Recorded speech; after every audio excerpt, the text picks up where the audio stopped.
मेरा दोस्त मुझसे कहने लगा, मुझे तेरी बीवी बहुत पसंद है, एक रात के लिए मुझे दे दे। उसकी बीवी के ऊपर मेरी नज़र बहुत पहले से थी। फिर बाद में मैंने बीवी की अदली बदली की, फिर साथ में एक दूसरे की बीवी के साथ। दोस्त तो मेरा नाम सुनील है, मेरी उम्र 28 साल है। मेरी बीवी का नाम स्नेहा है, उसकी उम्र 24 साल है। वह दिखने में बहुत खूबसूरत है। मेरी शादी को 3 साल हो चुके हैं। मेरा एक दोस्त है जिसका नाम विनय है। हम दोनों बहुत ख़ास दोस्त हैं। विनय की बीवी का नाम रोशनी है। मेरा दोस्त भी मेरी उम्र का है। मुझे मेरे दोस्त की बीवी बहुत पसंद है। जब से उसकी शादी हुई है तब से उसकी बीवी पर मेरी नज़र है। अभी 10 महीने पहले उसकी शादी हुई। उसका घर मेरे घर के करीब ही है।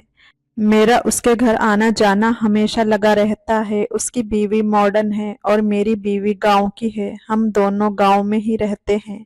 लेकिन जो विनय की बीवी है रोशनी, वो दिल्ली की रहने वाली है। उसका पहनावा, उसके कपड़े, उसके रहने के तरीके मुझे बहुत पसंद थे। मैं उसका दीवाना हूँ। चोरी चोरी उसको देखता रहता हूँ। मुझे मेरी बीवी बिल्कुल पसंद नहीं है। मैं और विनय दोनों एक नंबर के शराबी हैं। एक दिन मैं अपने दोस्त के घर गया। वह बोला चल पीते हैं। मैं भी तैयार था पीने के लिए।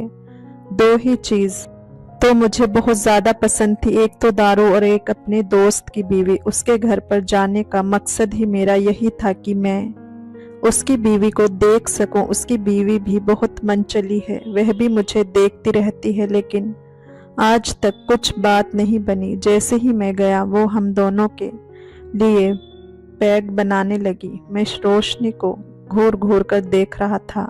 आज उसने रेड कलर की साड़ी पहनी थी। साड़ी में उसकी कमर बहुत खूबसूरत लग रही थी। मैं उसको देख ही रहा था कि तब तक मेरा दोस्त कहने लगा, तो हमेशा मेरी बीवी को घूरता रहता है। मैंने कहा, यार तेरी बीवी है ही इतनी खूबसूरत, काश मेरी बीवी इतनी खूबसूरत होती। इतना कहकर मैं फिर से रोशनी की ओर देखने लगा।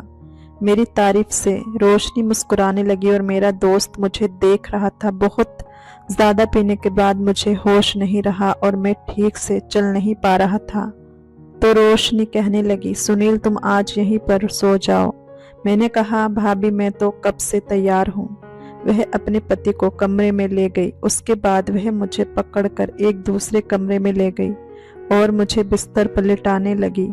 मैं बहुत ज्यादा नशे में था। जिस तरीके से वो मेरे साथ में बर्ताव करती थी, उससे मुझे यही लगता था कि वह भी मुझे पसंद करती है और आग दोनों तरफ बराबर लगी है। वह हमेशा मुझे इशारा करती थी। अगली सुबह जब मैं उठा तो मेरा दोस्त पहले उठ चुका था। वह कहने लगा, रात तूने कुछ ज्यादा ही पी ली थी, इसलिए बहुत देर तक सोया है। अब जा, तेरी बीवी इंतजार कर रही होगी। इतनी खूबसूरत बीवी से इंतजार करवाना अच्छी बात नहीं। मैंने कहा, अरे यार छोड़, मेरी बीवी कहाँ खूबसूरत है, खूबसूरत तो तेरी बीवी है। उसके बाद मेरा दोस्त कहने लगा, आज शाम को पार्टी रखते हैं। तेरा और भाभी का खाना मेरे घर पर शाम को भाभी को तैयार करके ले आना। मैं बहुत खुश हो गया कि आज फिर से पीने को मिलेगी और फिर से रोशनी को देखने को मिलेगा। शायद कुछ बात बन जाए। मैं अपने घर आया तो स्नेहा मुझसे पूछने लगी, रात भर कहाँ थे। मैंने कहा, विनय के घर पे था। रात को ज्यादा पी ली थी इसलिए वहीं पर सो गया। वह कहने लगी, तुम्हें मेरी कोई चिंता नहीं है, बताना भी जरूरी नहीं समझते। मेरा दिमाग तो उसके ऊपर हमेशा खराब ही रहता था और जब वह इस तरीके से सवाल करती थी तो और भी ज्यादा दिमाग खराब हो जाया करता था। मैंने कहा, एक रात के लिए अगर मैं अपने दोस्त के घर पर सो गया तो कौन सा पहाड़ टूट गया, अब आ गया हूं ना। और सुनो, शाम को विनय के घर पर खाने पर जाना है। उसने हम दोनों को बुलाया है, इसलिए तुम थोड़ा सा अच्छे से तैयार हो जाना। तुम्हें पता है ना, रोशनी शहर से है और वह कितनी मॉडर्न है। अच्छे से तैयार होकर चलना ताकि मेरी इज्जत थोड़ी बनी रहे।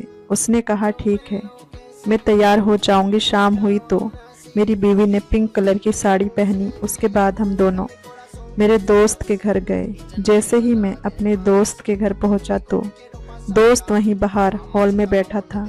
वह मेरी बीवी को बहुत ध्यान से देख रहा था। आज मेरी बीवी बहुत खूबसूरत लग रही थी। हम दोनों जाकर बैठ गए। फिर मैंने कहा, यार भाभी कहीं दिख नहीं रही है, कहाँ है? दोस्त ने कहा, भाभी किचन में है, खाने की तैयारी कर रही है, जा उससे मिल ले। अपने दोस्त के मुंह से ये बात सुनकर मैं बहुत खुश हो गया। मैं फौरन किचन में गया, लेकिन वहाँ पर कोई नहीं था। उसके बाद मैंने सोचा, रोशनी यहाँ पर नहीं है तो शायद अपने कमरे में होगी। मैं चुपके से उसके कमरे में चला गया। मेरा दोस्त बाहर बैठकर मेरी बीवी से बात कर रहा था। जब मैं अपने दोस्त के कमरे में गया तो दरवाज़ा खुला था। मैंने झांक कर देखा तो रोशनी कपड़े पहन रही थी। आज तो वह कमाल की खूबसूरत लग रही थी। पंजाबी सूट में कयामत ढा रही थी। मैं कहा, भाभी अभी तक आप तैयार नहीं हुई? कहने लगी, अरे तुम आ गए हो तो एक काम कर दो। मुझे देखकर मुस्कुरा रही थी। फिर कहने लगी कि ये लो, मेरे सूट की डोरी बांध दो। मैं बहुत खुश हो गया। मैं कब से यही तो चाहता था कि किसी बहाने से मैं उनके करीब जाऊं। मैं गया और डोरी बांधने लगा। पीछे से वह और भी ज़्यादा खूबसूरत लग रही थी। मुझे पता था वह मुझे खुद को छूने का मौका दे रही है। मैंने डोरी बांधी। उसके बाद मैंने कहा, मैं बाहर चलता हूँ, जल्दी आ जाना। फिर मैं जैसे ही बाहर आया तो मैंने देखा मेरा दोस्त मेरी बीवी को बहुत ही गंदी नज़रों से घूर रहा था। उसे ऊपर से लेकर नीचे तक देख रहा था। मुझे समझ में आ गया था कि शायद मेरे दोस्त को मेरी बीवी पसंद आ गई है। अब तो मैं और भी ज़्यादा खुश हो रहा था, क्योंकि ये मेरे लिए बहुत अच्छा मौका था। अगर मेरी बीवी के बदले मुझे उसकी बीवी मिल जाए तो क्या बात थी। फिर मैं वहाँ जाकर अपनी बीवी से कहा, जाओ, तुम्हें रोशनी बुला रही है। तो मेरी बीवी उठकर रोशनी के पास चली गई और मैं अपने दोस्त के साथ बात करने लगा। मैंने अपने दोस्त से कहा, क्या बात है? मेरी बीवी को बहुत ध्यान से देख रहे थे। वह कहने लगा, नहीं ऐसा कुछ नहीं है। मैंने कहा, मुझे सब समझ में आ रहा है। मैंने उससे कहा, यार मुझे तेरी बीवी बहुत पसंद है और तुझे मेरी बीवी पसंद है, तो क्यों ना हम दोनों एक रात के लिए अपनी बीवी बदल लें। मेरा दोस्त कहने लगा, ये तो क्या बोल रहा है यार? मैंने कहा, मैं सच तो बोल रहा हूँ। मुझे तेरी बीवी बहुत पसंद है और तुझे मेरी बीवी पसंद है, तो इसमें गलत क्या है? तू एक रात मेरी बीवी के साथ और मैं एक रात तेरी बीवी के साथ। वह फिर कहने लगा, ऐसा हो सकता है क्या? मैंने कहा, हाँ बिल्कुल हो सकता है, मैं तैयार हूँ। तो भी तैयार है। फिर हम दोनों के बीच की बातें हो गई कि हम दोनों एक दूसरे की बीवी के साथ में एक एक रात बिताएंगे। मैं तो आज बहुत खुश था कि आज मेरा सपना सच होने वाला है। हम सब ने खाना खाया। उसके बाद मैंने अपनी बीवी से कहा, तुम एक काम करो, मुझे अभी दारू पीनी है तो तुम घर चली जाओ। वह कहने लगी, नहीं तुम भी मेरे साथ चलो। मैंने कहा, ना मुझे पीनी है, तुम अकेली चली जाओ, मैं बाद में आ जाऊंगा। खाना खाकर वह घर चली गई। मैंने बहुत दारू पी। उसके बाद मेरा दोस्त कहने लगा, रास्ता साफ है, मेरी बीवी कमरे में है, तुम जाओ। मैं भी अपने दोस्त से कहा कि मेरी बीवी घर चली गई है, तुम मेरे घर चले जाओ। लेकिन वह मानेगी नहीं, तुम उसको मना लेना। मेरा दोस्त कहने लगा, ठीक है, मैं उसको मना लूंगा। मेरा दोस्त मेरे घर पर चला गया और मैं यहाँ रोशनी के कमरे में गया। जब मैं उसके कमरे में गया तो कहने लगी, तुम यहाँ इस वक्त? मैंने कहा, हाँ। मैं दरवाज़ा अंदर से बंद कर दिया। वह कहने लगी, दरवाज़ा तुमने अंदर से क्यों बंद किया? मैंने कहा कि मैं वह सब तुम्हारे साथ कर सकूं, इसलिए मेरे और विनय के बीच में ये सौदा तय हुआ है कि वह एक रात मेरी बीवी के साथ और एक रात मैं तुम्हारे साथ में बिताऊंगा। इसलिए मैं तुम्हारे कमरे में आया हूँ और वह मेरी बीवी के पास है। ये बात सुनकर रोशनी भी खुश हो गई। फिर मैं उसके करीब गया। वह तो पहले से ही तैयार थी।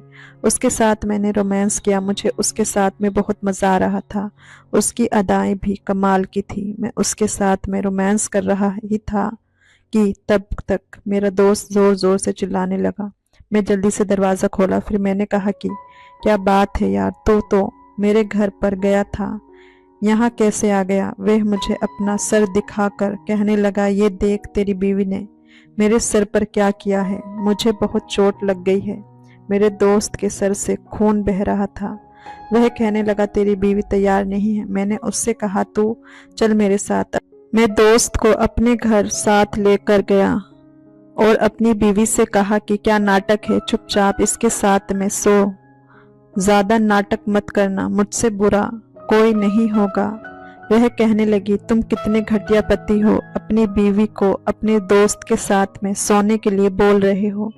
मुझे शर्म आती है कि तुम मेरे पति हो। मैंने कहा, तुझे शर्म आती है, ठीक है, कोई बात नहीं, शर्म कर लो, पर इसके साथ में जाओ, क्योंकि मैंने इसकी बीवी के साथ वह सब करना है, इसलिए तेरे साथ में जो कर रहा है इसे करने दे। मैंने अपने दोस्त को कमरे में जाने के लिए कहा और कहा, दरवाज़ा अंदर से बंद कर ले और अगर नहीं मान रही है तो इसके साथ ज़बरदस्ती कर ले। मेरा दोस्त अंदर चला गया और मैं बाहर बैठा था। कुछ देर में रोशनी भी मेरे घर पर आ गई। रोशनी को अपने घर पर देखकर मैं और भी खुश हो गया। मैंने कहा, वाह, तुम यहीं पर आ गई, आओ यहीं पर रोमांस करते हैं। वो दोनों अंदर हैं। मैं उसके साथ रोमांस करने लगा। कुछ ही देर के बाद अंदर से बहुत जोर से आवाज आई। फिर मैं कमरा खोलकर देखा तो स्नेहा ने विनय की जान ले ली थी। वह खून में लथपथ था। ये सब देखकर मैं बहुत डर गया। वह कहने लगी, तुम जैसा पति मालिक किसी दुश्मन को भी ना दे। तुमने अपनी अय्याशी के चक्कर में मुझे झोंक दिया, लेकिन मैं ऐसा कभी नहीं होने दूंगी, इसलिए मैंने तुम्हारे दोस्त को खत्म कर दिया है। रोशनी अपने पति को मरा हुआ देखकर रोने लगी। अब रोशनी और सुनील दोनों ही पछता रहे थे। विनय तो पछताने के लिए बचा ही नहीं था। अब एक बार स्नेहा ने मना कर दिया था, तब विनय के पास मौका था, लेकिन विनय नहीं माना और सुनील ने तो गलत ही किया। तीनों के मजे के चक्कर में विनय की जान चली गई और बेचारी स्नेहा अपराधी बन गई। दोस्तों, कहानी अच्छी लगी हो तो लाइक, शेयर और चैनल को सब्सक्राइब जरूर से करें। फिर मिलेंगे एक नई और दिलचस्प कहानी में। धन्यवाद। मेरा नाम कोमल है। मैं एक बहुत ही शरीफ लड़की थी। हम लोग गांव में रहते थे। मुझे मेरे घर के बाहर जाने की इजाज़त नहीं थी। बहुत कहने पर मेरी माँ ने मुझे एक फ़ोन लेकर दिया, जो कि सादा था और जिसमें सिर्फ किसी से ऑडियो कॉल पर बात कर सकती थी।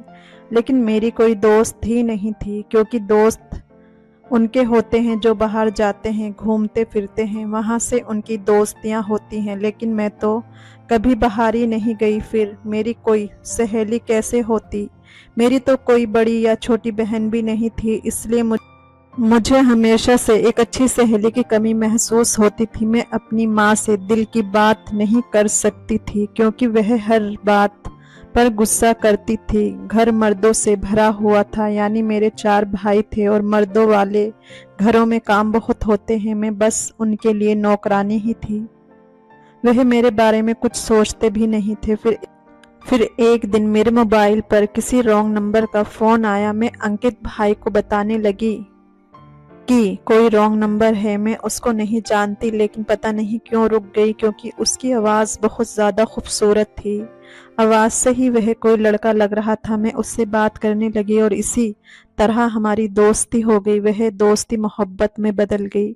मैं तो पहले ही मोहब्बत की भूखी थी। मेरे लिए तो ये किसी सपने को जीने के बराबर था। चोरी छिपे बातें करना, उस तरह की बहुत सारी हरकतें कर ली। उसे अपने बारे में सब कुछ बता दिया। मैं अपने आशिक से रात दिन बात करती थी। उसका नाम अजय था। उसकी आवाज़ में जादू था। मैं उसकी आवाज़ सुनकर ही कहीं खो जाया करती थी। हमारी मोहब्बत इस हद तक चली गई थी कि मैं उसके लिए कुछ भी करने को तैयार थी। लेकिन वह शहर में रहता था और हम लोग गाँव में। मैं उसे रोज़ कहती, मुझे उसकी याद आ रही है, मैं उससे मिलना चाहती हूँ। उसने कहा, फिर कुछ ना कुछ तो करना ही पड़ेगा। मैंने कहा कि मुझे घर से जाने की इजाज़त नहीं है। उसने कहा कि मैं अगर चाहूँ तो बहुत कुछ कर सकता हूँ। मेरे पास एक आइडिया है, क्या तुम अपनी माँ से मेरा जिक्र करती हो?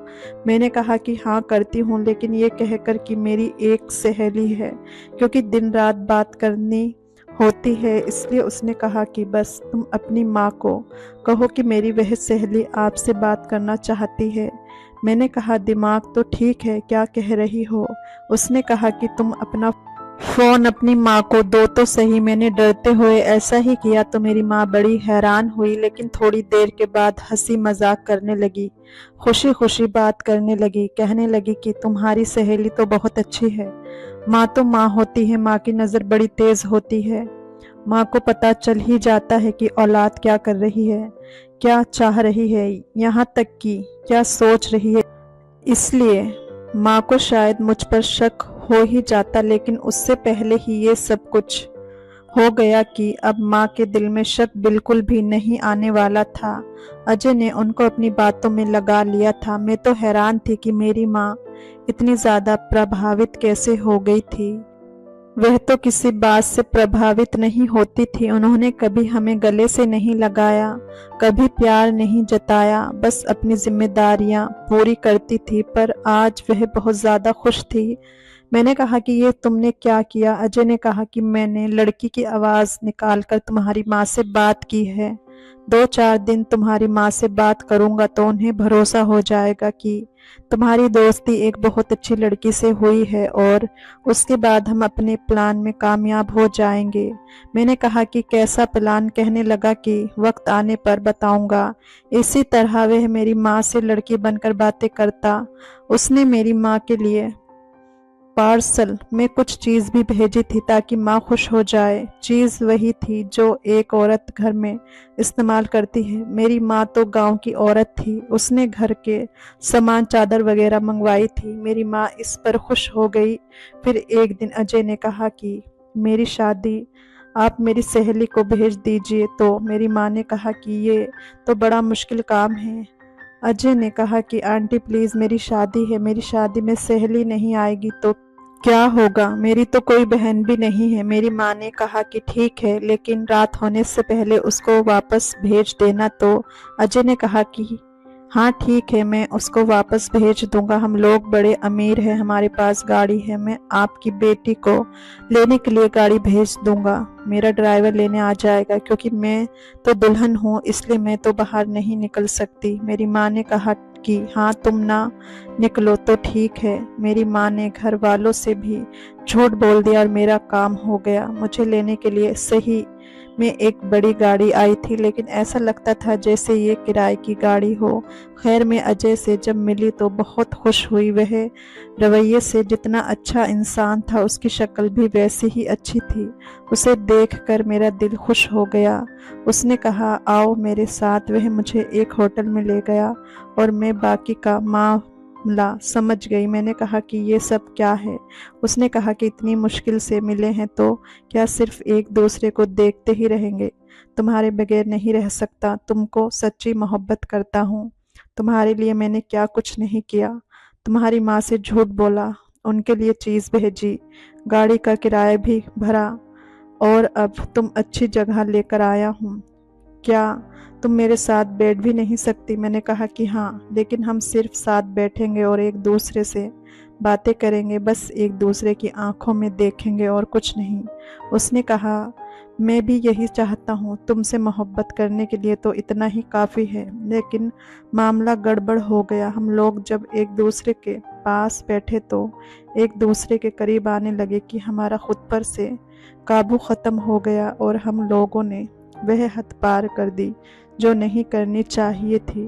लेकिन फिर बात उससे भी अजीब हो गई। उसने सिर्फ वह हद पार नहीं की थी, बल्कि वह सारी रात मुझसे खेलता रहा। मुझे ये सब बहुत अजीब लग रहा था, लेकिन आखिरकार सुबह हो गई। मैंने कहा कि तुमने मुझे वापस भेजने का वादा किया था मेरी माँ से, और अब रात तो यहीं पर गुजर गई। अब क्या होगा? अजय ने कहा कि अरे तुम्हारी माँ को पहले मैंने मनाया था, अभी भी मना लूंगा। उनसे कह दूंगा कि रात ज़्यादा हो गई थी, इसलिए भेजना ठीक नहीं समझा। मैंने कहा लेकिन मेरा फ़ोन भी तो बंद है। वह फ़ोन कर रही होगी, मेरे बारे में घर वाले सब पूछ रहे होंगे, मुझे वापस छोड़ दो। उसने कहा कि हाँ हाँ छोड़ देता हूँ, लेकिन पहले मैं तुम्हें अपनी माँ से मिलवाना चाहता हूँ। वह मुझे घर में ले गया। एक बड़ा सब बंगला था और बड़ी सी सोसाइटी में बना हुआ था, लेकिन उसके अंदर कमरे बहुत ज़्यादा थे। उसने मुझे एक अलग से कमरे में बिठा दिया। उसने कहा, तुम यहीं बैठो, मैं अपनी माँ को बुलाकर लाता हूँ। वक्त गुजरता जा रहा था। मैं बहुत परेशान हो रही थी। मुझे घर जाना चाहिए था। मेरी माँ ने जाते ही मेरी क्लास लगा देनी थी। मुझे बहुत बातें सुनाएगी। मैं बड़ी परेशान थी, लेकिन अजय वहां पर वापस ना आया, बल्कि एक औरत आई थी जो किसी भी एंगल से उसकी माँ नहीं लग रही थी। और फिर मुझ पर यह बात भी खुल गई कि वह औरत उसकी माँ नहीं, बल्कि वह एक तवायफ खाने की मालकिन थी। और ये तवायफ खाना कोई रिवायती तवायफ खाना नहीं, बल्कि एक बड़ी सोसाइटी में बना हुआ था। यहाँ पर लोग ऐसे आते थे कि जैसे अपनी किसी मिलने वाले के पास आए हैं, लेकिन असल में यहाँ पर ये सब काम होते थे। जब उसने कहा कि अजय तुम्हें बेच कर चला गया है, तो मैं बिल्कुल टूट गई और ज़मीन पर ऐसे गिर गई कि जैसे मेरे जिस्म में रूह ही नहीं है। मैं बहुत परेशान थी, काफ़ी रो रही थी। मैंने अपनी जान लेने की कोशिश की, लेकिन उन लोगों ने मुझे मरने नहीं दिया और कहा कि तुझे अब यहीं पर रहना होगा। ये सुनकर मेरे रहे सही हिम्मत भी टूट गई। सच कहते हैं कि किसी की मोहब्बत में अंधे नहीं होते, क्योंकि जब आपकी आंख खुलती है तो आप खाई में गिर चुके होते हैं। मेरे साथ भी यही हुआ था। मैं खाई में गिर चुकी थी। वापसी का कोई रास्ता नहीं था। मेरे माँ बाप क्या करते, किसको फ़ोन करते, किससे पूछते, कैसे मुझ तक पहुँचते। शायद वह इस नतीजे पर पहुँच जाते कि मैं भाग गई हूँ, नहीं तो मर गई हूँ। मैं तो हैरान हूँ कि जब इंसान पर मुसीबत आने वाली होती है तो इसकी अकल का दायरा भी बंद हो जाता है। मेरी माँ ने भी कुछ चीज़ों के बदले में मुझे इजाज़त दे दी, जबकि उन्होंने कभी भी मुझे घर से बाहर भी ना जाने दिया था। वह भी अजय की बातों में आ गई और मैं भी। मेरी आंखों पर तो मोहब्बत की पट्टी बंधी थी। मैं अपनी माँ से पूरा दिन यही कहती रहती थी। मैं अजय को अंजू कहकर बुलाती थी और माँ से कहती थी कि वह बहुत अच्छी है, और अंजू बोलकर माँ के सामने बातें करती थी। मेरे लिए ये सब बहुत ही अनोखा और दिलचस्प था। मैं बहुत खुश हो रही थी, लेकिन अब मेरे साथ क्या हुआ?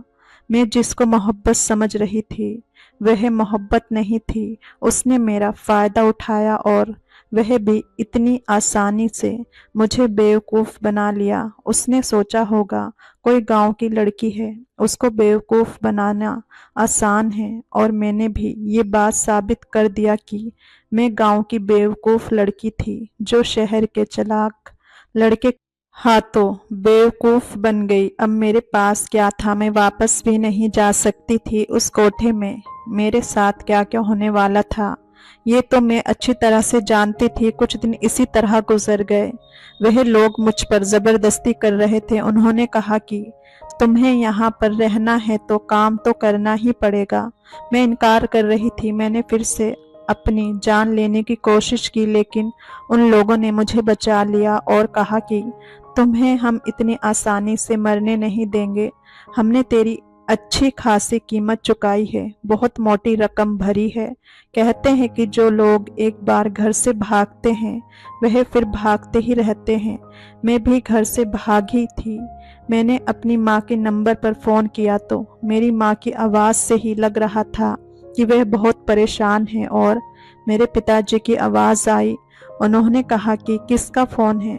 कहीं उस कम नस्ल का फ़ोन तो नहीं है जो हमारा मुंह काला करके भाग गई है। मैं समझ गई कि वह लोग यही समझ रहे हैं कि मैं भाग गई हूँ।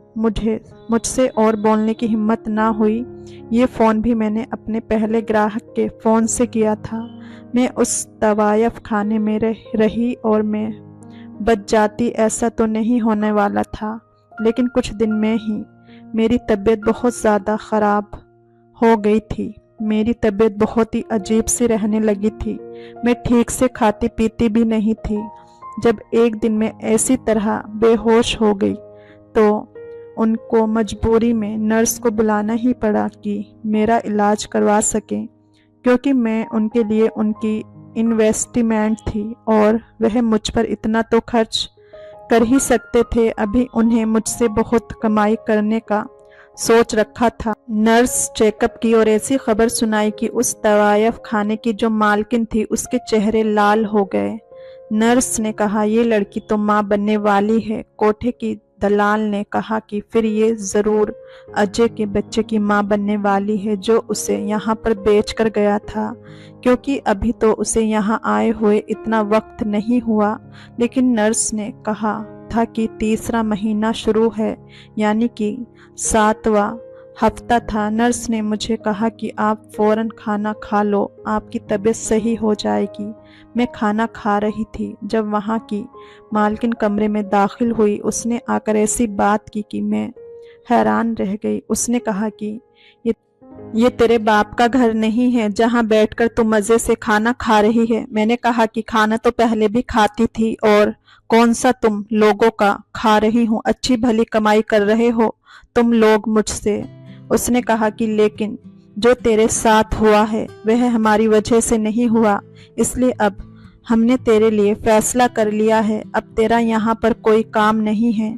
हम एक प्रेग्नेंट औरत को यहाँ पर नहीं रख सकते। अगर हमने तेरे साथ दूसरा काम करने की कोशिश की तो तेरी जान चली जाएगी, पुलिस के फट्टे में पड़ जाएंगे। हमारे साथ भी ऐसा बहुत हो चुका है, अब फिर से सारे मामले में नहीं फंस सकते तो यहाँ से चली जा।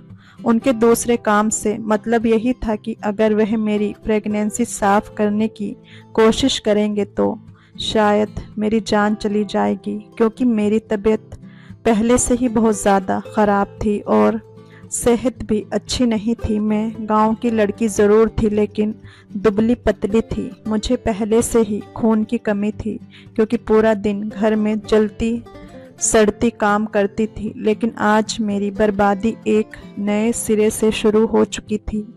उन्होंने मुझे हाथ पकड़कर बाहर निकाल दिया। मैं फिर से हकीकत के सामने गिरी थी। ये जो हकीकत नाम का भूत था, ये बहुत ही भयानक था। उसका मुंह तो खुला ही रहता था। मैं सड़क पर पड़ी थी। मेरे पेट में एक जान और थी, उस इंसान का बच्चा जिसे मैंने मोहब्बत की थी, बहुत ज़्यादा मोहब्बत की थी। अगर आज हमारी शादी हो चुकी होती तो शायद आज मेरी ज़िंदगी का सबसे खूबसूरत दिन होता, जब मैं उसे ये बताती कि मैं उसके बच्चे की माँ बनने वाली हूँ। लेकिन उसने तो मुझे धोखा दिया था। उसने मेरी ज़िंदगी बर्बाद की थी। उसके बच्चे का मेरे साथ होना ना होना एक बराबर था। मैं सड़क पर पड़ी थी, फूट फूट कर रो रही थी कि अचानक मेरे पीछे से एक लाइट पड़ी।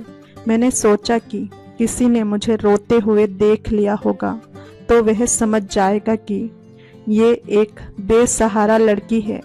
कहीं मेरे साथ कुछ उससे भी ज़्यादा बुरा ना हो जाए। अब तो समझ नहीं आती थी कि इससे बुरा और क्या हो सकता है। घर छूट गया, दिल टूट गया, इज्जत लुट गई और मेरे साथ एक और जान भी लटक गई। मैं वहां से उठकर अपनी करीब बने एक फुटपाथ के पास चली गई। ऊपर पुल था और नीचे छोटा सा हिस्सा बना हुआ था जहां पर मैं छुप कर बैठ गई। पर क्या मैं यहाँ पर सुरक्षित थी और कितनी देर यहाँ बैठ सकती थी? मैं उस वक्त जो महसूस कर रही थी ये मैं ही जानती थी। मुझे लगता था कि इससे ज़्यादा मेरे साथ क्या ही बुरा हो सकता है, लेकिन फिर मेरे साथ इससे भी ज़्यादा बुरा हो गया। मैं उसी जगह पर बैठी थी और रात गुजर गई। दिन मैंने बाजार में घूम फिर कर गुजार दिया। ये बात बहुत ज़्यादा अजीब है और शायद मेरी जगह कोई और होता तो वह ये सब कभी नहीं करती। लेकिन मैं फिर से तवायफ खाने गई थी। मैंने दरवाजे पर दस्तक दी। मैंने उनको कहा था कि मुझे वहीं पर रख लो। हालांकि वह एक नर्क था। भला नर्क से निकलने के बाद दोबारा कौन जाता है, लेकिन मैं गई थी। मैंने कहा था कि मुझे वहाँ पर रख लो, मैं तुम लोगों के काम करूँगी। लेकिन उन लोगों ने मुझे वहाँ पर नहीं रखा, क्योंकि मुझे पता चला था कि वहाँ पर छापा पड़ा था। शायद लोग डर गए थे। किसी नई लड़की के बारे में मालूमात देनी पड़ती थी। पुलिस वाले पूछेंगे कि ये नई लड़की कहाँ से आई है, तो वह क्या जवाब देंगे? मुझे लग रहा था कि ज़रूर बात कुछ ना कुछ और ही है जो मुझे वहाँ से निकाल दिया गया है। लेकिन जब मैं वहां से दोबारा धक्का खाकर आई तो मैं अपने आप के बारे में सोची कि ये मैं किस मुकाम पर पहुंच गई। मैं एक तवायफ खाने में जाने को भी तैयार थी, वह भी दोबारा वहां से निकालने के बावजूद भी मैं ये क्या कर रही थी। मेरा दिल अभी भी अजय को बद्दुआएं नहीं दे पा रहा था। मैंने सोचा कि मुझे मेरी सजा मिल गई और उसके बाद अब कुछ बुरा नहीं होगा। मैं फिर से उसी जगह पर जाकर बैठ गई। मुझे लगा कि चलो एक रात यही गुजारी है तो दूसरी भी निकल जाएगी, और यही मेरी सबसे बड़ी गलती थी, क्योंकि शाम होते ही इलाका सुनसान हो गया। दूसरा, सर्दी का मौसम था, लोग जल्द ही अपने घरों को जा चुके थे। लोगों का वहां ना होना मेरे फायदे में भी था और वहां पर लोगों का ना होने मेरे लिए नुकसानदेह भी था, क्योंकि अभी भी मुझे वहां बैठे हुए थोड़ी ही देर हुई थी कि मुझे बहुत भूख महसूस हुई। मैंने सुबह से कुछ नहीं खाया था। मैं शक्ल से भिखारी नहीं लगती थी, नहीं तो मुझे कोई भीख ही दे देता। मैं इतनी भूखी थी कि बता नहीं सकती थी, लेकिन उस टाइम खाना कहाँ से मिल सकता था। पास से ही मुझे खाने की खुशबू आ रही थी। मैं चाहती थी कि बस मुझे खाने में कुछ मिल जाए तो मैं खा लूं। थोड़ी देर के बाद किसी ने मेरी तरफ चावल की एक प्लेट बढ़ाई। मैं ना आओ देखा ना ताओ, मैंने उन चावलों को दोनों हाथों से खाना शुरू कर दिया। ये भी ना सोचा कि मुझे किसने दिया है। जब मैंने उस आदमी की तरफ देखा तो बचा कुचा खाना मेरे हाथ से गिर गया। वह एक अजीब सा आदमी था जो मुझे देखकर मुस्कुरा रहा था। उसकी शक्ल से ही जाहिर था कि उसके इरादे क्या हैं, पर थोड़ी देर बाद मैंने देखा कि वह अकेला नहीं था बल्कि उसके साथ और भी लोग थे, तो मैं बिल्कुल ही सहम कर रह गई थी। वह तो पूरे 8 आदमी थे। उन्होंने कहा कि भूख तो लगी थी ना तुम्हें। मैंने कहा कि कौन हो तुम लोग। उन्होंने कहा कि ये तुम्हें बाद में बताएंगे। उन्होंने मेरा हाथ पकड़ लिया। मैंने चीखना चिल्लाना शुरू कर दिया, लेकिन कोई मेरी आवाज नहीं सुन रहा था। शायद दूर लाइट लिए चौकीदार मौजूद था जो मेरी आवाज सुन रहा था, लेकिन वह एक बूढ़ा आदमी था। वह मेरी मदद नहीं कर सकता था, और शायद वह ये सब कुछ पहले भी देखता रहा था, या वह उन 8 मर्दों से डर गया था, इसलिए उसने मेरी आवाज को अनसुना कर दिया। मैं यही सोच रही थी कि उससे ज्यादा बुरा क्या हो सकता है, तो मेरे साथ उससे भी बुरा हो गया। जब मेरी आंख खुली तो मैं अस्पताल में थी और ये देखकर हैरान थी कि मेरे पास मेरी माँ बैठी थी। उस शहर के जिस सरकारी अस्पताल के डॉक्टर ने मेरा इलाज किया था वह हमारी ही गांव का था। वह मुझे पहचान गया और उसने मेरी माँ को बुला लिया। मेरी हालत बहुत ही बुरी थी। मेरी गोद में जो बच्चा पल रहा था वह इस दुनिया से जा चुका था। डॉक्टर ने कहा था कि मैं आइंदा कभी भी माँ नहीं बन पाऊंगी और मेरी जिंदगी पहले जैसी नहीं रहेगी। मेरी माँ मुझे काबिल रहम नज़रों से देख रही थी। आखिर मैं उनकी एकलौती बेटी थी, पर उन्होंने कहा मैं तुझे वापस नहीं ले जा सकती, नहीं तो तेरे भाई तुझे जान से मार देंगे। उस मर्दों के घर में मैं तुझ जैसी बेटी को ले गई तो वह मेरे साथ तुझसे भी ज्यादा बुरा करेंगे। मेरी माँ के चेहरे पर मुझे बेबस नजर आ रही थी। मैं बस एक तरफ देख रही थी। मैंने डॉक्टर से कहा कि मैं पुलिस में रिपोर्ट करवाना चाहती हूँ। मैंने कंप्लेंट करवाई। उन लोगों को कोई पकड़ नहीं सकता था। वह कौन थे उनको कोई भी नहीं जानता था। कोई सड़क पर जा रहा हो तो उसके बारे में आप कैसे पता लगाएंगे कि वह कौन था। लेकिन मैंने अजय के खिलाफ रिपोर्ट लिखवाई। मुझे उसके बारे में जो कुछ पता था मैंने पुलिस को सब कुछ बता दिया। पुलिस ने कहा कि हम उसे पकड़ने की कोशिश करेंगे। मेरा केस बहुत कमजोर था। पता नहीं मेरे साथ क्या होने वाला था, लेकिन मैंने हिम्मत नहीं हारी, क्योंकि मैं यही कर सकती थी। मेरी माँ ने कहा कि तुझे घर नहीं ले जा सकती। वह मुझे मिलकर वहां से चली गई। बस कुछ देर के बाद एनजीओ की औरतों की टीम आ गई। उन्होंने मुझे लोम समझा, मुझे बेसहारा समझ कहा कि ये लड़की इस समाज की तस्वीर है, हमारी बेटी है, इसके साथ ये सब कुछ हो गया। वह लोग मुझे अपने साथ ले गए और अब मैं यहीं पर रहती हूँ। मुझसे रोज कोई ना कोई इंटरव्यू लेने आ जाता है, आपके साथ क्या हुआ, मेरी कहानी सुनता है, मैं भी उनको अपनी कहानी सुनाती हूँ।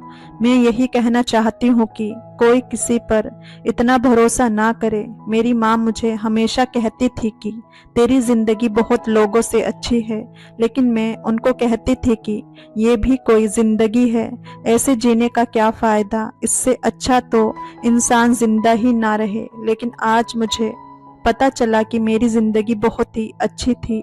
मेरी माँ कहती थी कि जब औरत घर की चार दीवारी से जबरदस्ती बाहर कदम रखती है तो फिर उसके लिए ये दुनिया ही नर्क बन जाती है।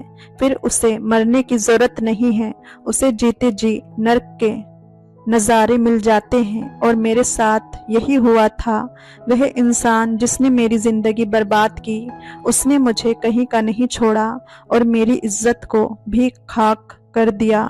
वह कोई और नहीं, वह मैं खुद थी। मैं खुद अपनी दुश्मन थी और मैंने ही अपने आप को बर्बाद किया था।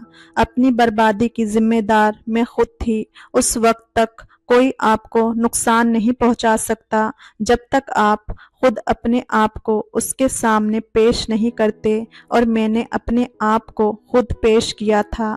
इसलिए मेरी मुजरिम मैं खुद हूँ। जब आपका मुजरिम कोई और होता है तो आप उस पर गुस्सा करते हैं, गुस्सा निकालते हैं, लेकिन जब आप खुद ही अपनी मुजरिम हो तो आप कुछ नहीं कर सकते। पुलिस के पास मेरा केस चला गया। उन लोगों ने अजय को पकड़ भी लिया, उसकी भी जग हंसाई हुई। लोगों ने उससे सवाल किया, उसने कहा कि ये लड़की झूठ बोल रही है, ये तो खुद मेरे पास आई थी। अजय उस केस से निकल भी गया, उसको ज़्यादा फर्क भी नहीं पड़ा होगा, लेकिन मेरी ज़िंदगी यहीं के यहीं है और मैं अब इस केंद्र में रहती हूँ। तो प्यारी लड़कियों, में आपसे यही गुजारिश करूँगी कि कभी भी किसी आशिक के धोखे में आकर अपनी ज़िंदगी बर्बाद ना करें। आजकल 2 मिनट के चस्के के लिए लड़कियों को अपनी जाल में फंसाते हैं और जब उनका काम निकल लेता है तो उनको बर्बाद करके छोड़ देते हैं। बेहतर है जिस माहौल में आप पली बड़ी हैं उसी में ही गुजर करें। दोस्तों, कहानी कैसी लगी कमेंट करके ज़रूर बताएं। वीडियो को लाइक, चैनल को सब्सक्राइब ज़रूर करें। फिर मिलेंगे एक और इंटरेस्टिंग कहानी में। धन्यवाद।